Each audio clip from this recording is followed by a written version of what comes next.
11-hour barrage by 1,400 guns opens Field Marshal Montgomery's February offensive east of Nijmegen.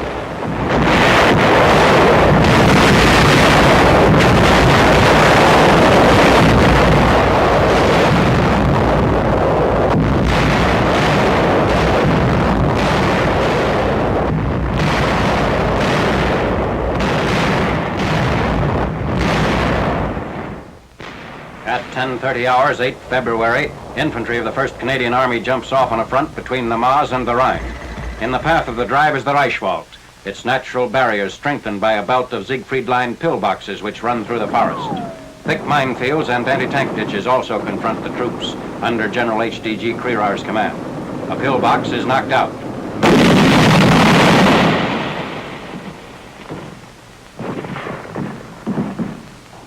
The main attack shown in these British films is spearheaded directly toward Kleve, at the northeastern end of the Reichswald.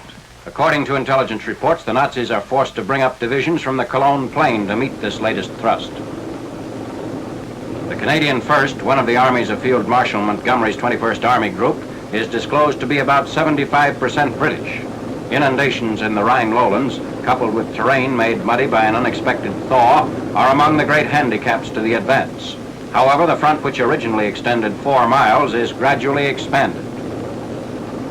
More than a dozen towns are captured during the first 2 days of the Rhine push. Heavy rainfall floods the streets of several villages. By 11th February, Kleve is reached. Kleve is about 7 miles beyond the border inside northwestern Germany. Enemy resistance is methodically broken down by infantry units with tank support.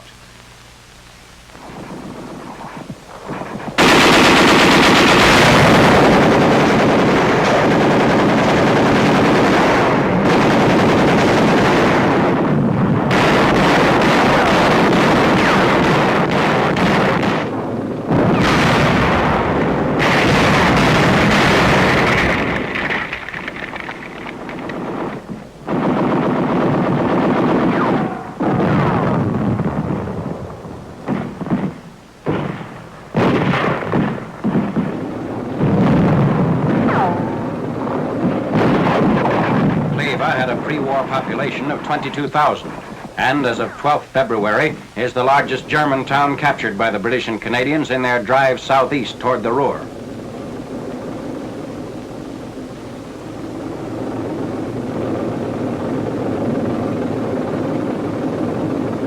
The advance nets 5,000 prisoners in 5 days.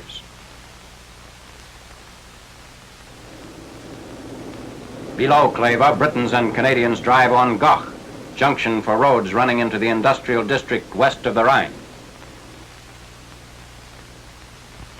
81mm mortar crews supporting the infantry early in February during the elimination of the German salient in the vicinity of Agno.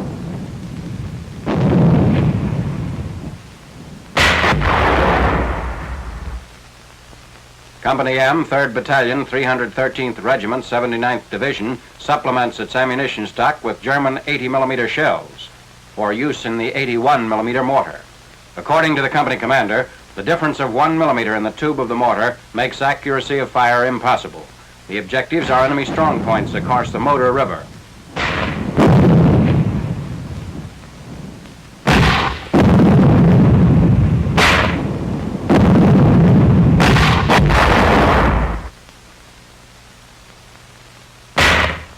Demonstrating detection of the German non-metallic Topf mine, 44th Division engineers with the 7th Army try out 2 sweepers. The SCR-625F, which responds to metallic mines, shows no needle registration, although actually over the Topf mine. When the ANPRS number 1 encounters the same suspicious spot, its meter indicates the presence of the mine. Probing and disarming of the all-plastic wood and glass anti-tank mines are next shown.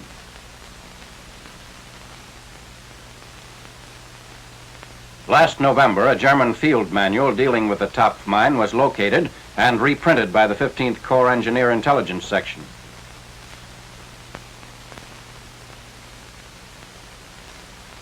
Discovery of the mine in the 44th Division sector offered the first opportunity for complete analysis. Previously, some of the mines had been found in a German stockpile, but they were minus the igniters. Here, the igniter is shown being removed. And next, the detonator. The German manual contains reference to locating of the Topf mine by their own troops. Mention is made of a specially adapted mine detector, Stuttgart 43, which responds to a mixture placed in the soil covering each Topf mine. This mixture is labeled tar sand, camouflage sand. Air Corps films of Nazi planes being shot down by Mustangs and Thunderbolts, which provide protective cover for fortresses and liberators on sorties deep into industrial Germany.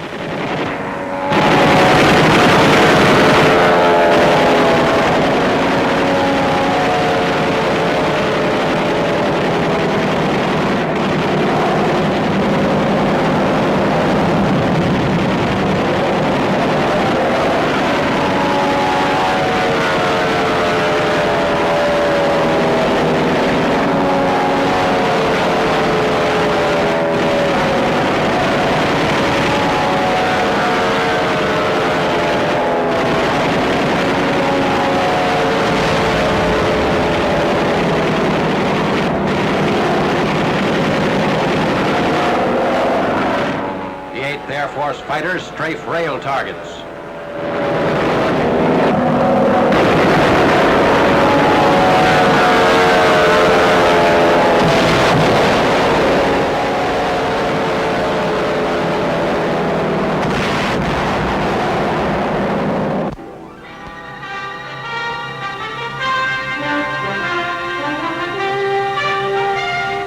Salvaging the parts of B-24s and other aircraft wrecked beyond repair is nothing new. But an Air Corps quartermaster outfit with the 15th Air Force in Italy has given a new twist to the use of scrap metal from the busted-up planes. That's a mess tray he's outlining on a piece of duraluminum selected from a heap of discarded metal.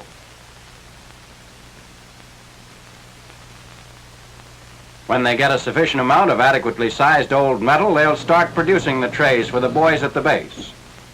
What is taken away for this purpose actually makes only the slightest dent in the scrap pile, the bulk of which is returned to the States to be sold.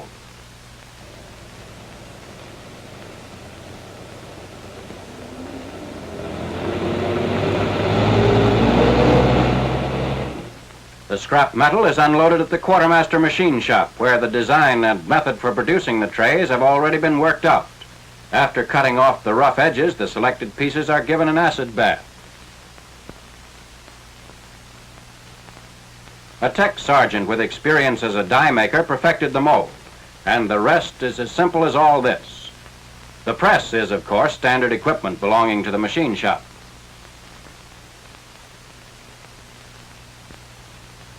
Practically ready for use, a compartmented tray that'll do away with the pile-up of several courses on a single plate. Surface dirt is removed, rough spots trimmed clean, and the tray is ready for issue at the next mess call. Old mess kits are turned in for the new serving tray. It makes things easier all around in dishing out the grub as well as receiving and eating it. A lot pleasanter than disentangling the spam from the string beans in the bottom of a mess kit.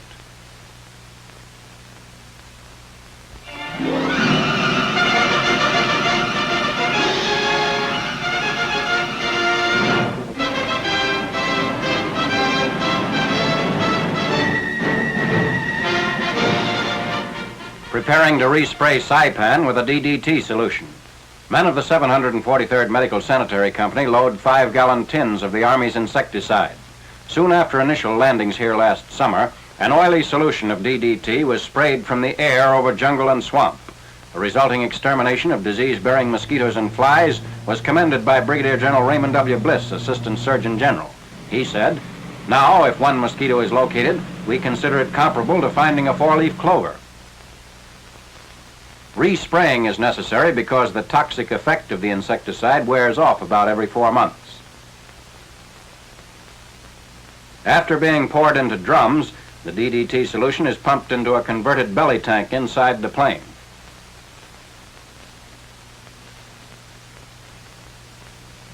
Valve and pipe connect the tank with sprayer beneath the plane. As the plane hedge hops over the breeding places of malaria and dengue-bearing insects, DDT is sprayed in a pattern as regular as that of a lawnmower. Synthesized 70 years ago by a German chemist, DDT's possibilities were not exploited until it was tested by the Army in 1942, and then placed in immediate production for military use.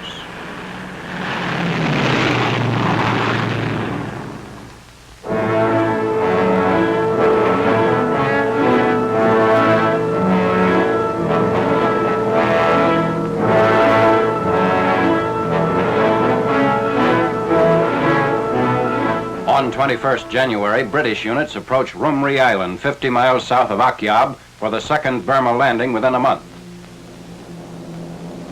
Heavy bombers of the RAF and American Air Forces wing toward the interior of the island. Bombing from 6,000 feet, they meet no enemy planes and only slight ground fire. 360 tons of fragmentation bombs are dropped on the fortifications in the wooded hills approximately a mile inland from the beach.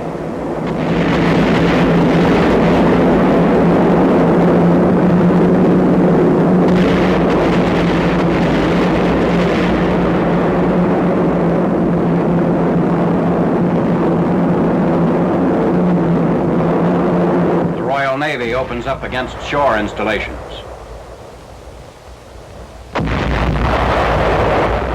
The coordinated bombardment reduces the enemy shore defenses. At 0930 hours, the landing gets underway. The assault craft head toward the beach near the town of Chaukpu.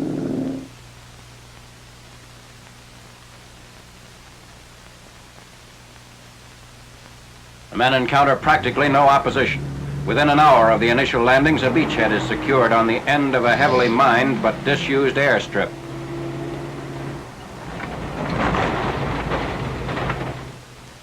Moving through areas cleared of mines, the troops advance toward the interior on the city of Chaukpu. Within a few hours, the troops occupy Chaukpu. Seizure of the island of Rumri gives the Allies a new base with potential airfields flanking South Burma. It also threatens the enemy's important port of Tongup.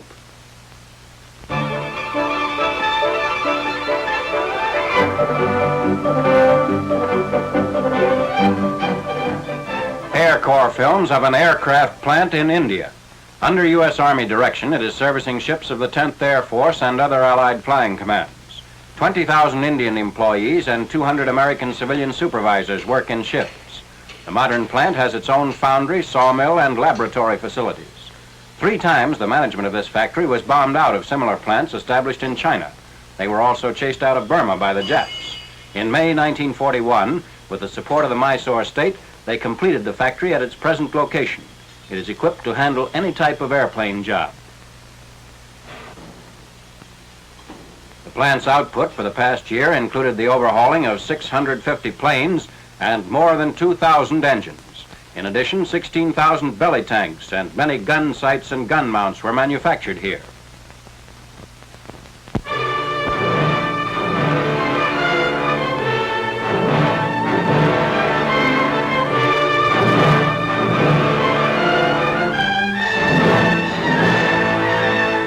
The first convoy over the new Stillwell Road approaches its final destination 24 days after leaving Lido, India. Although twice attacked by enemy planes, the 6-mile column of trucks makes the 1,044-mile journey to Kunming, China without suffering damage. On 4th February, the first trucks from the outside world since 1942 reached the city's gates. The convoy halts outside the West Gate entrance while General Pick and his aides proceed to the speaker's platform. He's introduced by Major General J.L. Huang. Its first convoy over this road, the governor and the commanding general of the Generalissimo's headquarters is now presenting to General Pick a banner on which is scrawled these 4 letters, 胜利之路, which means the road to victory. General Pick.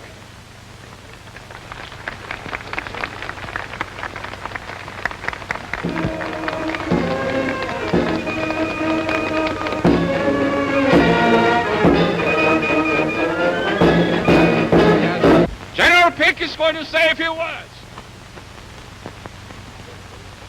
General Long,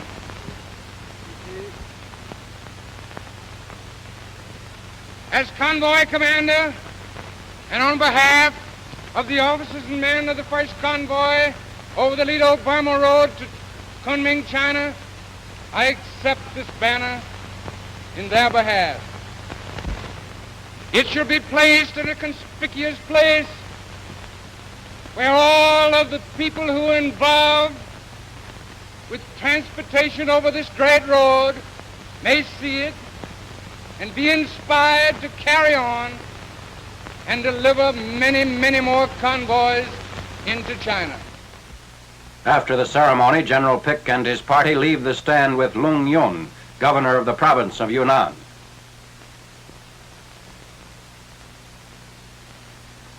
At the West Gate entrance, the ribbon across the road is cut. The convoy rolls into the city.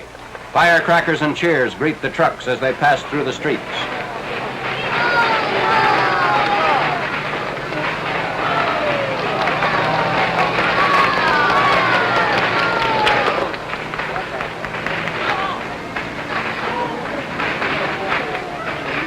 Opening of the Stillwell Road means that aircraft will be partly relieved of the task of carrying gasoline and trucks over the hump to China, leaving more airspace available for other vital war materials.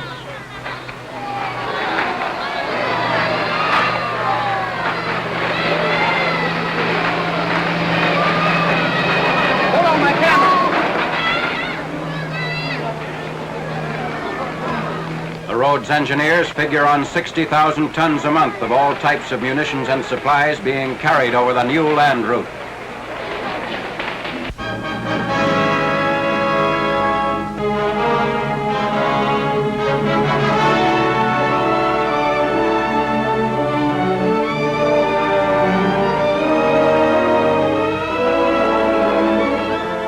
American troops pushing the Japs back in northern Luzon pass wrecked Japanese tanks destroyed in an unsuccessful Jap counterattack at Binalonan, Luzon.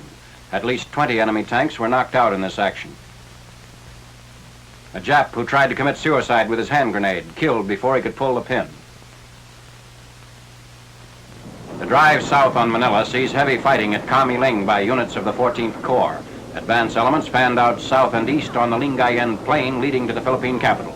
Kamiling is an important communication center in northern Tarlac province.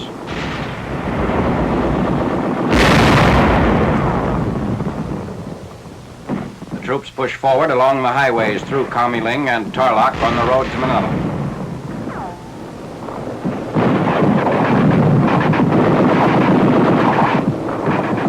Continuing their progress southward, troops of the 14th Corps bring up artillery to attack the Clark Field area, which is subjected to heavy shelling before tanks and infantrymen move in.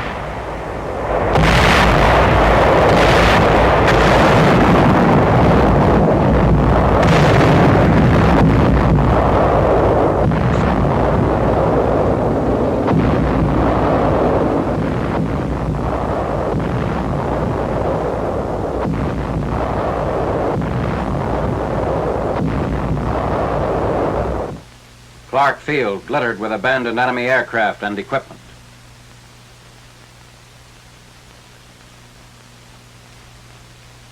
Troops remove mines and booby traps planted by the Japs in many of the 12 airstrips comprising the Clark Field area.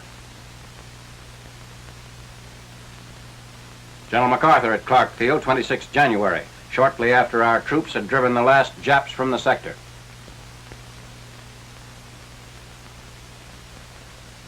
General MacArthur visits the Filipino cemetery at Camp O'Donnell, terminating point of the death march from Bataan.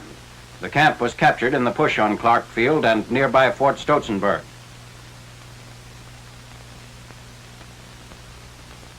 Preparations are made for an attack on Hill 70, strongly fortified Japanese position barring the way to Manila. This sector was honeycombed with Jap pillboxes and dugouts. Mortars, flamethrowers, and grenades are used to root out the entrenched Japs. An explosive charge in a 5-gallon gasoline can is improvised to blast an enemy position.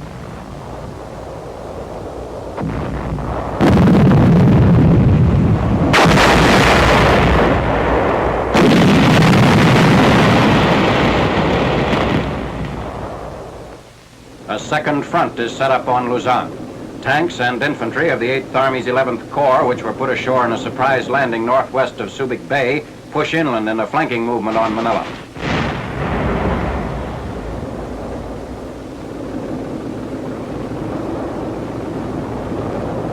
Some resistance is encountered from a battalion of Japanese entrenched in the hills about 8 miles inland from Subic Bay, near Mount Amie.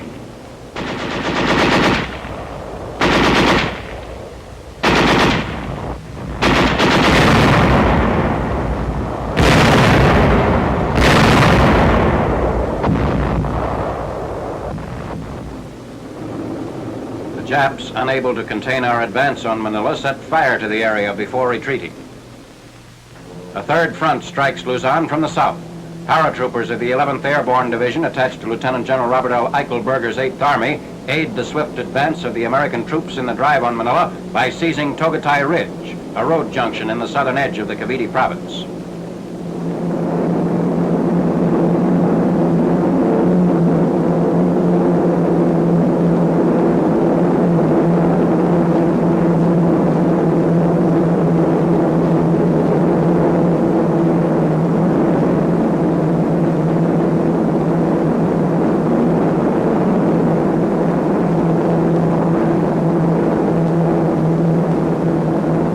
Capture of Togatai Ridge will give our troops dominant positions overlooking Cavite and the southern approaches to Manila.